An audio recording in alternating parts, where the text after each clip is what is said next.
Hi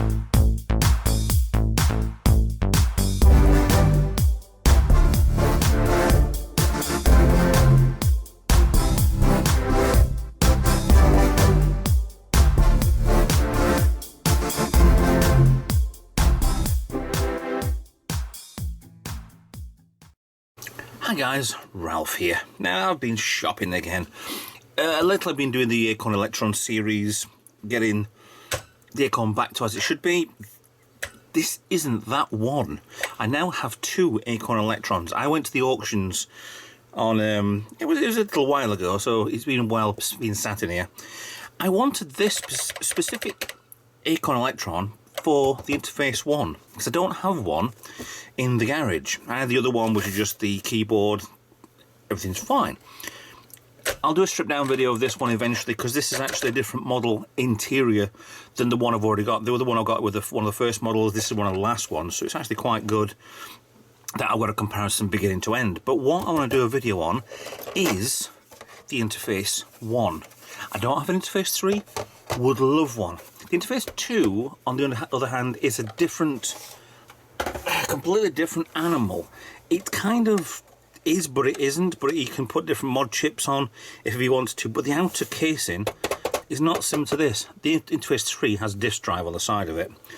So we're going to strip this one down. I've already taken these way too longer screws which secure through here. I think there's a rubber grommet, a rubber O-ring inside the hole there, which holds them in place. But it's ridiculous. They are so big.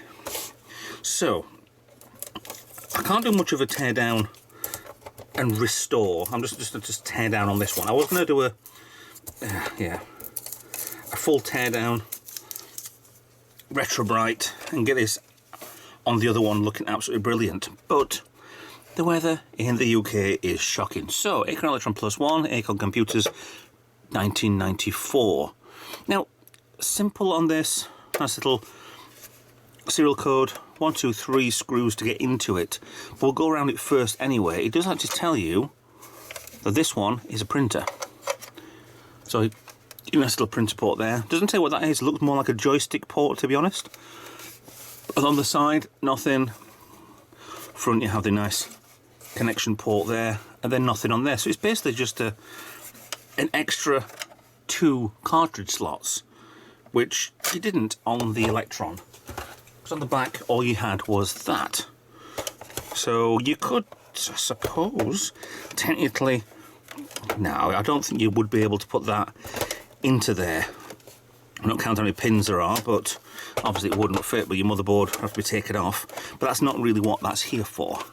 So, let's have a look inside this, shall we? So we'll need a screwdriver, and we'll need a decently thick sized screwdriver bit, because they are quite wide.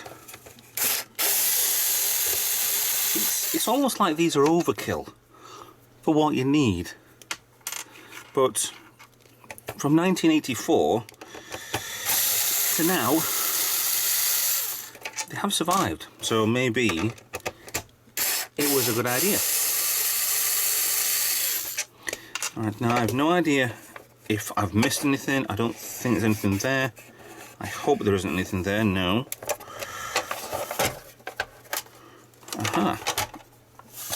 So this top lid obviously needs quite a bit of cleaning up anyway, but I can do that on my own, faffing around. Everything's complete, the spring's in place on there. I don't think I can take that out. If I did, I have to try and, I don't know, because these are obviously melted in place to make it more permanent, well, semi-permanent at least anyway. But all official, all Acorn Electron. I wonder if they're meant to be, because these two parts here look a little bit like they've been broken off. But there's nothing in here, so that's fine. That's possibly flash extra plastic from the plastic injection moulding.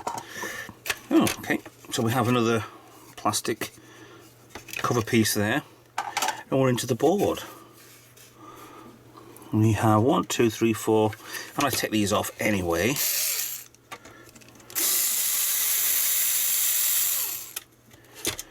Another 6 screws to come on. One chip looks like it could easily be removed. So I'll put those two there. Now an Acorn, these are probably exactly the same screws. Actually, they're not. Let's keep that to one side.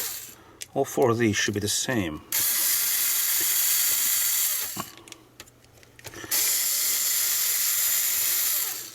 So this should be a nice little quick teardown to see the board.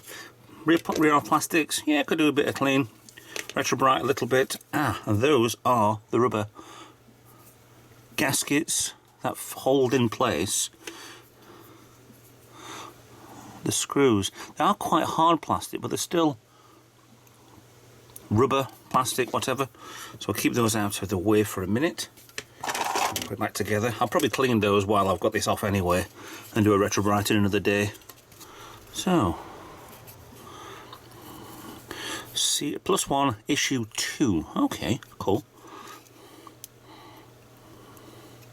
So there's loads of chips on here. Looks like there's a couple capacitors, different types. I'll get you in closer so you can see this better.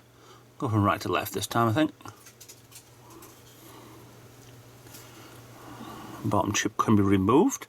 It's on a chip holder. It's very good condition, this. I'm quite surprised with. 2 cartridge slots. I have a, I just wonder what that LK1, 2 and 4's for. A cartridge slot that I'll be doing a review on soon, which you can plug into here and play all your games off this on an SD card. Opposite corner, so the opposite side on here.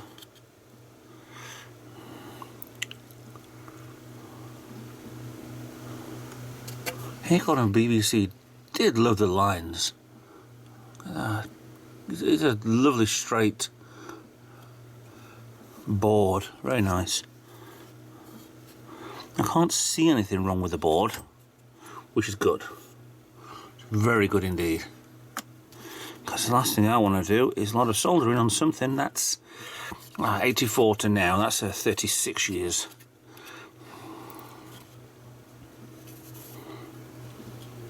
Yeah, or something like that.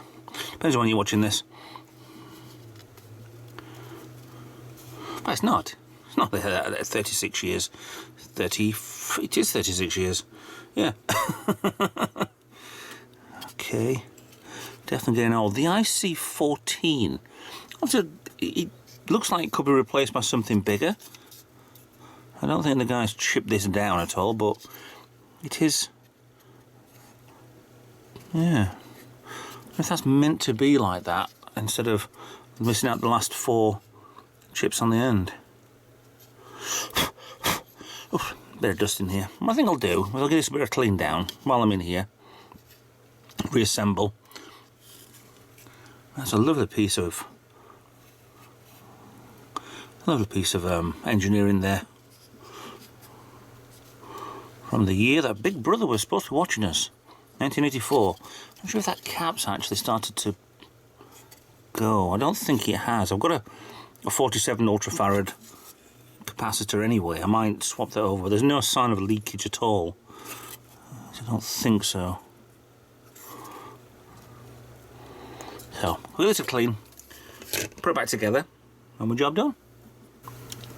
Quick gentle clean later. Put it back together again a little bit. Not going over the top, I've still got the markings, I've still got the stamp on here, I've not removed any of those. Trying to not to be as aggressive as what I used to be. But still, this needs a good clean when I retrobrite it anyway, which to be honest in the UK could be next year. So there's no exact rush for this yet. I mean, for it to be working, that's fine. I've already tested this and the Acorn that came with this. And the only problem with it is, for some reason, the cursor goes that way. The keys work,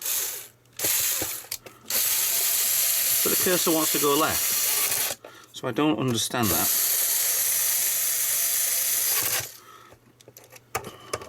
So it's either a case of one of the keys is gone, which is possible, that happened on the last one, or it's something else. So, like I say, it needs a few bits and bats to do on it. It's not an issue. That feels like it's super glue on there. Yeah, that's come off with a little bit of a gentle scraping. 2 very over-the-top screws in place. And there you have it. There's a +1. And I'll plug it in on the back of here on the second Acorn Electron. And I said these go straight through into the Acorn, screw in place, secure it quite well, but it's a little bit over the top. Way over the top. Yeah, they'll go a bit further in with a better screwdriver than my fingers. So there we go, Acorn Electron +1 interface. And we'll get on with using that as soon as I get the SD card, well, the Acorn Electron to SD card reader, which should be coming through any day now.